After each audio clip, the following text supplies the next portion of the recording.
pembahasan tentang diabetes mellitus tidak habis-habisnya, terutama di abad ke-21 ini, dengan makin mudahnya terjadi interaksi melalui media sosial, medsos, dan adanya kondisi keterbukaan antara masyarakat dengan para profesi kedokteran dan kesehatan, khususnya juga penyakit-penyakit yang banyak dijumpai di masyarakat.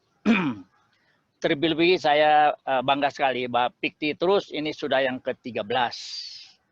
Dan diabetes mellitus itu sudah menjadi suatu penyakit yang ada di seluruh dunia.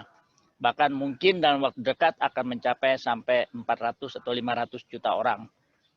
Diabetes mellitus memang tidak menjadi penyebab kematian, tetapi menyebabkan berbagai cacat dan disability dalam kehidupan. Berbagai penjelasan sudah diberikan oleh Dr. Eka, dan saya akan mencoba untuk menambah, mengisi, misalnya tentang riwayat ya. Jadi kalau kita lihat di Candi Borobudur itu ada relief tentang diabetes mellitus, tapi namanya bukan diabetes mellitus. Kemudian diketahui dan tercatat zaman purbakala, dan sejalan dengan perkembangan zaman, diabetes mellitus secara bertahap makin dikenal. Abad kedua Masehi disebut diabere dari Yunani, berarti sifon, karena kencing terus masuk ke dalam tabung. Tahun 74 ada yang merasakan, misalnya air kencing seseorang kok dikerubungi semut, lalu dicoba ternyata dia manis. Waktu itu belum ada gula, yang ada madu.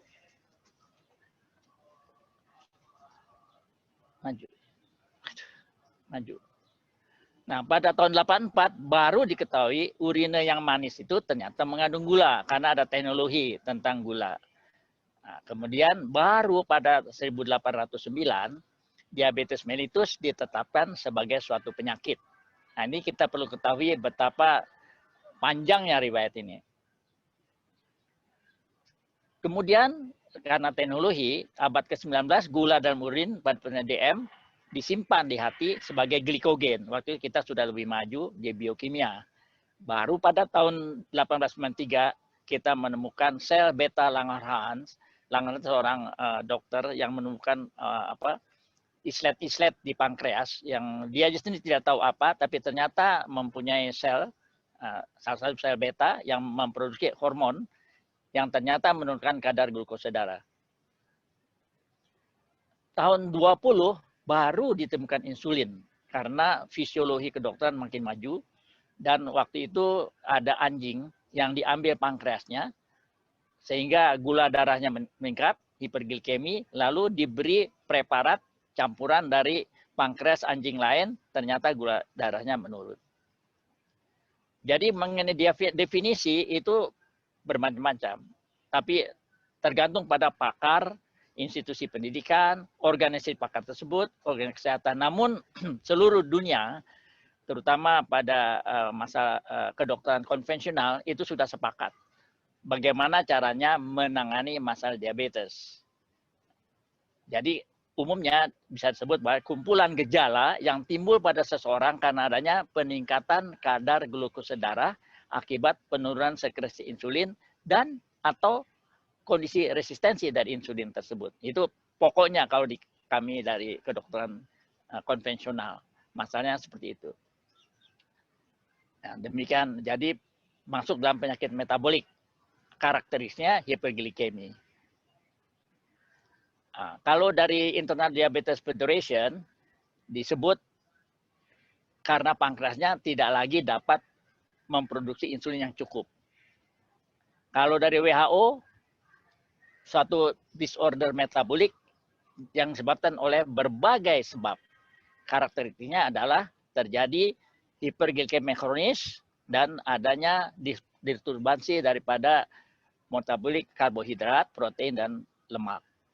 Dan menyebabkan terjadi defek daripada sekresi insulin dan aksi dari insulin tersebut. Nah, inilah gambaran yang semua ada di buku dan sebagainya, sudah tidak jadi milik dokter saja. Tapi terutama penderita diabetes yang mempunyai level akademik yang cukup, mereka sudah mengerti apa itu diabetes mellitus untuk dirinya sendiri. Jadi saya sampaikan urusan dari diabetes itu adalah masalah karbohidrat. Kalau tadi yang lain makan dan sebagainya, tapi ini karbohidrat. Pada prinsipnya yang namanya karbohidrat itu beras, ubi, tepung gandum, kentang, gula tebu, gula kelapa. Nah, di dalam wujudnya kalau di Indonesia bisa jadi nasi, roti, kue, sirup, perkedel, gula pasir dan sebagainya. Itu produk daripada dasar karbohidrat tersebut. Lanjut. Nah, inilah proses normal di mana glukosa yang terbentuk dari pencernaan akan sampai menjadi energi. Tetapi bila mana ada kelainan metabolisme, maka tidak jadi energi, dia akhirnya glukosa sampai meninggi di darah. Tanda dan gejala sudah umum, terus efek samping juga kelainan saraf tepi, semut-semutan, kelainan penglihatan. Kebetulan saya dokter mata, jadi diabetes mellitus itu menyebabkan radang di vena, sehingga dia darahnya merembes keluar, meliputi seluruh retina, sehingga sel-sel retina tidak bisa lagi memprotes penglihatan. Namanya diabetik retinopati, yaitu suatu penglihatan yang menurun dan tidak dapat dikoreksi. Dan yang lain tadi sudah disampaikan oleh Dr. Eka. Terus, untuk diagnosis pasti juga tadi sudah ditetapkan. Untuk kami yang penting adalah pemeriksaan kadar gula darah. Itu yang menentukan diagnosis bahasa seorang itu diabetes mellitus. Lanjut. Lanjut. Tadi sudah, lanjut. Lanjut. Nah, jadi gangguan metabolik karbohidrat itu yang menyebabkan diabetes itu tadi ada kerusakan sel beta, autoimun, idiopatik, artinya tidak diketahui, infeksi, kemudian defisiensi, resistensi atau gabungan keduanya, genetik, ada eksokrin pankreas, ada induksi obat, misalnya steroid, ya, nah, steroid yang diberikan terus-menerus pada seorang akan menimbulkan masalah di pankreas, infeksi, dan ada juga sindroma genetik. Yang baru saja disampaikan tadi adalah diabetes gestasional, yaitu pada ibu hamil. Nah, baiklah. Dari sudut saya yang beberapa puluhan tahun mengatasi masalah diabetes, berbagai paham tentang cara mengatasi, mengobati, mengendalikan, dan mengontrol. Yang pasti diabetes mellitus tidak dapat disembuhkan, harus diatasi. Jadi seseorang yang sudah jelas memiliki kondisi diabetes mellitus harus menyadari bahwa dia hidup bersama atau dalam kondisi diabetes mellitus. Diabetes mellitus tidak mematikan atau bukan penyebab kematian, tapi sebagai penyebab kondisi yang menyebabkan orang cacat dan meninggal. Tetapi seorang dengan diabetes mellitus dapat hidup wajar sesuai kemampuan untuk hidup sampai lanjut walaupun mengidap diabetes mellitus. Nah, bagi saya sampaikan sekarang apa yang saya kerjakan untuk penanganan luka diabetes. Jadi kombinasi penanganannya adalah dengan pijat. Ya, kenapa? Oleh karena luka pada diabetes itu vaskularisasinya jelek, ya, sehingga perlu diberikan pemijatan secara tertentu sehingga darah akan lebih banyak ke sana. Kemudian berbagai macam herbal yang juga untuk meningkatkan vaskularisasi, ya, untuk menguatkan metabolisme, dan juga kimia. Dalam hal ini kimianya khusus adalah untuk menurunkan kadar gula darah. Nah, ini contoh di mana salah satu pasien saya hanya luka kecil saja sudah langsung terjadi yang namanya plekmon, ya. Seluruh kakinya sampai ke mata kaki terjadi masalah infeksi. Nah, ini dilakukan seperti yang tadi saya sampaikan, pemijatan, kemudian pemberian herbal, bercampur daun kelor, ya, dengan ramuan dari cacing, kemudian juga diberikan berbagai daun-daunan tertentu, ya, yang masuk dalam jamu itu tertentu, dan kami kerjasama dengan berbagai teman-teman ya yang memang dari tradisional yang yang matiin ini matiin. Jadi maaf tadi ada gangguan. Kawan-kawan tuh bekerja ya, dia sudah tahu ada luka, lalu memberikan berbagai herbal, herbs, ya, daun-daunan dan sebagainya yang dibobohkan dan diminum sehingga membantu kelancaran pembuluh darah. Dan kami sebagai dokter konvensional memberikan antibiotik karena kami tahu di situ ada kuman, bakteri, patogen. Nah, lihatlah dalam tempo 2 minggu terjadi pengeringan dan tidak ada kelainan. Pasien ini tadinya sudah mau, mohon maaf ya, diamputasi. Tetapi datang pada kami dalam 3 minggu terjadi seperti ini. Ini sudah kembali keadaan seperti biasa. Walaupun ada bekas-bekas hitam dan sebagainya. Lanjut. Ini kalau sudah terjadi nekrose dan sebagainya, tetapi kulitnya mengelupas karena memang tidak hidup lagi, tetapi timbul kulit baru. Dan pasien sembuh dengan keadaan baik. Jadi penanganan kelainan degeneratif kencing manis ini menurut metode Salamun ya, dan adalah suatu kemajuan teknologi ditambah dengan deteksi kencing manis dan proses menurunkan derajat kencing manis itu sendiri dan perbaikan pada organ pankreas. Jadi 4.